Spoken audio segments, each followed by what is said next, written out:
Seja bem-vindo ao canal Redemption News. Se inscreva no canal, ative o sininho e compartilhe. Deixe seu comentário. 61.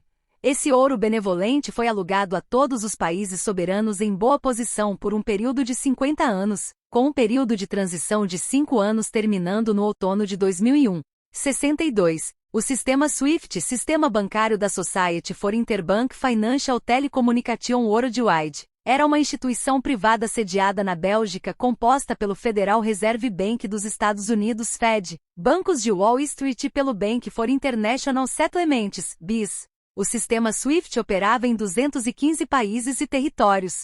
Essa rede estava envolvida em transferências monetárias internacionais fortemente influenciadas pela família Rothschild.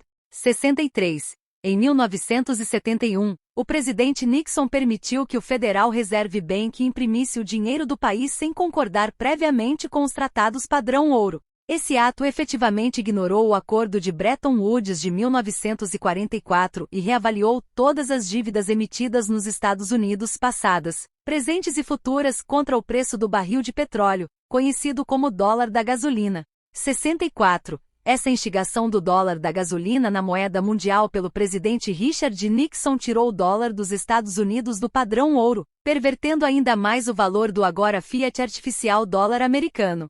65. Entre o final dos anos 80 e 2016, praticamente todos os presidentes dos Estados Unidos tiveram a mão no Fundo Monetário Internacional. O nível de corrupção saturava todos os cantos da entidade que chamamos de USA Inc. Esses mesmos líderes globais foram nomeados perpetradores durante o abuso infantil de sobreviventes de abuso ritual satânico em reuniões exclusivas de líderes globais maçônicos, como em Bohemian Grove, Califórnia.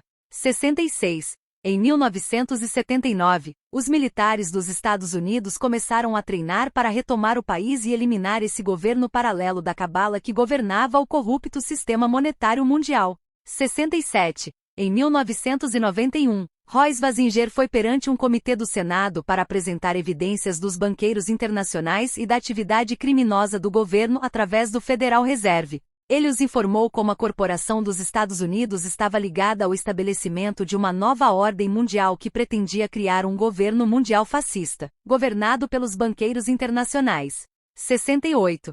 Em 1992, foi formada uma força-tarefa composta por mais de 300 oficiais aposentados e 35 militares americanos ativos, que apoiaram fortemente o direito constitucional. Essa força-tarefa foi responsável por investigar autoridades governamentais, oficiais do Congresso, juízes e o Federal Reserve. 69. A força-tarefa incluía o chefe do almirante de operações navais Jeremy Boorda, o general David M. Cloud e o ex-diretor de inteligência central, William Colby. Eles descobriram a prática comum de suborno e extorsão cometida por senadores e juízes. A atividade criminosa era tão desenfreada que apenas 2 dos 535 membros do Congresso foram considerados honestos. Mais importante, em 1992, eles ordenaram e realizaram a primeira, e única, auditoria do Federal Reserve. 70. O Federal Reserve estava acostumado a dar ordens aos políticos e não tinha intenção de ser auditado. No entanto, depois de terem sido informados de que seus escritórios seriam invadidos com armas militares, se necessário, eles cumpriram a investigação. Depois de revisar seus arquivos, os oficiais militares encontraram US 800 trilhões de dólares em contas que deveriam ter sido aplicadas à dívida nacional. Ao contrário da propaganda do governo federal, eles também descobriram que a maioria das nações devia dinheiro aos Estados Unidos e não o contrário. 71.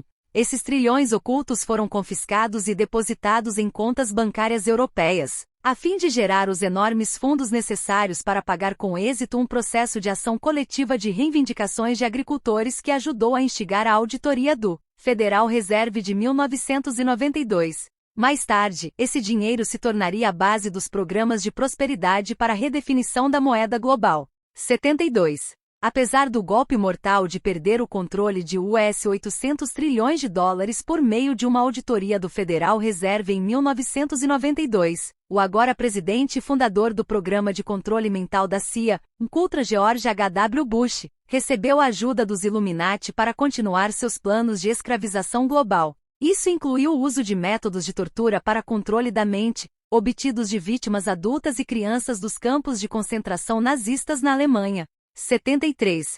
Em agosto de 1992, os oficiais militares confrontaram o presidente Bush e exigiram que ele assinasse um acordo que devolveria os Estados Unidos ao direito constitucional. Ele foi condenado a nunca mais usar o termo Nova Ordem Mundial. Bush fingiu cooperar, mas secretamente planejou promover a Nova Ordem Mundial de qualquer maneira, usando a CIA e seu uso do controle mental para dominar o público americano.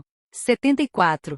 Em 25 de dezembro de 1992, o presidente George H.W. Bush decidiu assinar uma ordem executiva que fecharia indefinidamente todos os bancos, dando a Bush uma desculpa para declarar a lei marcial. Sob o caos da lei marcial, Bush pretendia instalar uma nova constituição que manteria todos atualmente no cargo na mesma posição por 25 anos, além de remover todos os direitos de eleger novos funcionários. Os militares intervieram e impediram Bush de assinar a ordem executiva. 75. Em 1993, membros da Suprema Corte, alguns membros do Congresso e representantes do governo Clinton se reuniram com oficiais militares de alto escalão dos Estados Unidos, que exigiam um retorno à lei constitucional, reformas do sistema bancário e reparação financeira. Clinton, no entanto, foi um defensor da nova ordem mundial e dos programas de controle mental da CIA. Como resultado, nada foi feito. Veja os livros de Cathy O'Brien, Access the Need, e Transformation of America.